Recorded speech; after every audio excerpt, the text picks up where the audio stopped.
बघा, आज आपण कळम चौकात आलेलो आहोत. तर कळम चौकामध्ये ही शाळा आहे. या शाळेची अवस्था अतिशय खराब झालेली आहे. जवळपास 15-20 वर्षापासून ही शाळा बंद आहे. आता शाळेची परिस्थिती पहा तुम्ही काय आहे आतमधून. बघा,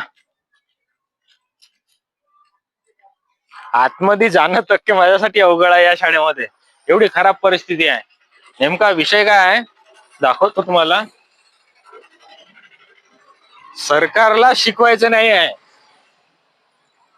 आणि या सगळ्या गोष्टीला सरकारच कारणीभूत आहे.